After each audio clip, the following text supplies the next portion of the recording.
congratulations with Lake George. I loved it. I loved the comedy, the violence. It's dangerous. And who would have thought that zip ties would be so effective Right. over a gun? Well, they're free. That's true. That's They true. come, they're on the house. So he didn't pay for them. Yeah, yeah. No, I thought that was brilliant. I was like, okay, he's Dom's a good guy. He's a little more practical, not Yeah, get dirty. that's right.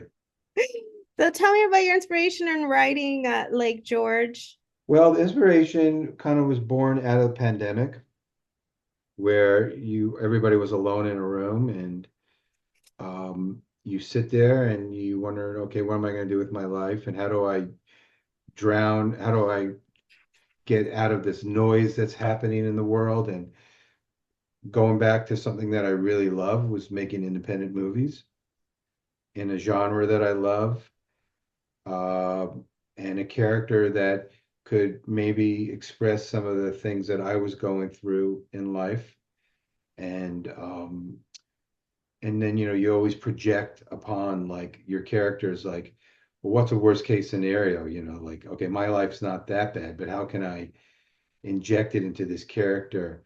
And and that's what it was. And it's like I sat down and I knew that I wanted to get back to making independent movies because that's how I started my career before I went to television. And I just sat down and said, okay, what do I have in my life if I had a if if I had to finance this movie myself and make it for $10, how can I make this movie? Well, I have a house, I have another house, I have a Mercedes 83 wagon, I have I have my sister's house, I have I know this beautiful location. So I just started writing all these things. It's like, oh, I could put a scene in an attic where I could have 5 pages in an attic with, which I don't, that's really cheap, right? So it was really kind of born out of necessity and then also of a desire to kind of block out all the noise of this crazy world that was happening and write a movie. That's the beauty about independent films. I love them. I feel like they have a stronger heart. And then the creativity to make it happen, it just goes another level. Well, when you don't have the resources, you have to be a little bit more creative, right? So you have to, I mean, isn't it great that people are taking to Anora the way they are? Because, if you look at Sean Baker's movies, they're just low budget movies that about real people. And so I just think that it's so beautiful to tell stories that don't have huge production values, that don't have like they're real. They're born out of real people and real things.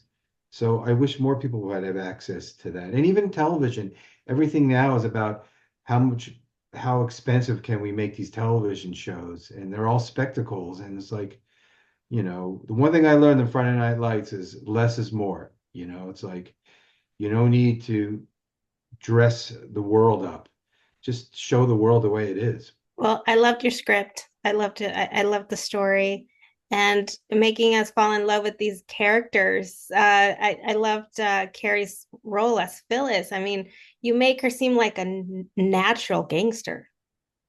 Well, she is, man. She's the OG Carrie. Carrie is the smartest, toughest, funniest, greatest actor living. She is so full of life and so full of spark and opinionated and gracious that she neither of these actors sign on to projects unless they think they can do it 150%. You have two of the most hardworking people you'll ever face. So she is a tough cookie, man. And she comes from a real Midwest background. And there's no bullshit with Carrie. She's also has a heart of gold. So you just let her run and you're bound to but she embraced the role. And who knew that she could be so funny, right? Well, she already is funny. She has that personality, but just like playing this role, it was just a little added up the notch of hilarious. Yeah, because I remember seeing her in Gone Girl. I thought she was so funny in Gone Girl.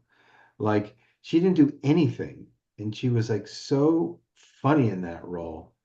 And I feel like that I always remember that role. It's like, oh, this actress is really great. Who is she? You know? And then lo and behold, she started really rising up. When I spoke to both of them last week, I was telling them how, for the most part, as viewers, we would probably relate more to be more like Dons, like we would like we'd be like sissies to have to be given this task. So in creating him, did you have him in mind? How because he fits so perfect. I did. I had Shea in mind from the beginning. I had worked with him on Dirty John. He came in for like a week, and I've always loved him as an actor from Boardwalk Empire. He was fantastic. So we just sparked, and I just said, if there's anybody who can play this role, the everyman, it's Shea Whigham, because he expresses so much with so little, right? He like you don't see him working hard, and there's a deadpan quality to him. So, but it's also how you reflect or how you express guilt and or this need for redemption. It's like because Shay is these two actors are so kind of salt of the earth people that you can really relate to that, right? Like he just Shay feels like he could be your neighbor. He could be your insurance man. He could be the manager of the local supermarket, you know. He's just is that real person. So I think they're very relatable. And another character, and you already mentioned it, is the locations and overall the valley. Yeah. I loved it. I mean, that's my backyard. Yeah, well, I lived in Glendale for 16 years. Oh, I had a house up in the hills with the two views for the price of one. So Glendale is really just a unique, beautiful little town, and I knew all these characters, you know. So yeah, it's like I wanted to, you know, environment is really important to me, right? So I knew all these beautiful places existed, and I wanted to make kind of clear. One of my producers said it was a love letter to California, at least to the California that I know. So you have the urban center, but not Los Angeles, Glendale. Then you have the beach, not Santa Barbara, but Goleta. You know, it's almost like it's like not quite there. And then obviously you have the Sierra Nevada, which really is dear to my heart. And you have the desert and the wasteland. The garage where they go to is my mechanic. So it's everything I know. people say that it's so expensive to film in LA, but yeah, here you are making your film and finding your little gems. Well, it would have been cheaper to shoot elsewhere because we would have gotten a tax rebate. So I will say that if California can get their act together and help support movies like this, um, because we're losing the industry. It's a shame. Um, and all these people who work here and have built this beautiful industry have kind of like we've given up on it. And the city is really a multicultural, great city. And there's a reason why the best noir is set in Los Angeles, you know? So I hope that we can figure that out. But I could not shoot this movie anywhere but in California and Los Angeles. Well, that's greatly appreciated. You're welcome. Can we talk a little bit about the scenes? There's one in particular I really liked, which the one where Phyllis just takes the initiative and just throws herself in the dirt and just starts to roll. It's like it was so funny. No words needed, obviously. Yeah. Well, you know, I wrote the scene and I thought it would be funny. And Carrie, I did not write her rolling around in the dirt like that. Maybe I did. I have to look at the screenplay. But she is so inventive and so Carrie just has these ideas that she just does, and there's a couple in the movie. One, she does a cartwheel. That was just her. Another one is she comes out of the hotel singing an old standard, and that wasn't scripted. And when she did that, it kind of blew my mind. And I think rolling around that dirt pile was her invention, and she just like, you know how many, you know how hard it is to go into a bear, have dirt thrown on you?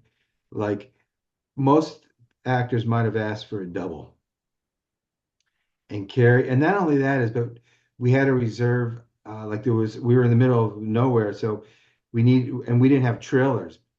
So we reserved a room at this really low-end motel where she took a shower afterwards. And no complaining. It's like, throw dirt on me, more, more, more. And she's asking Don for more. And you could tell that Shay doesn't want to do it. When he says, really more? That's Shay like saying, really? So she's so freaking funny in that scene. I'm glad that you liked it because the movie has these little set pieces that I think break the story up and are funny, right? And they what they do is they set up the seriousness of the movie as well, because without one, you don't have the other. Without the tension of Don's plight, the scenes aren't as funny, and without the funniness, the ending I don't think hits you as hard as it hits you. Well, thank you so much for your time. Congratulations with Lake George.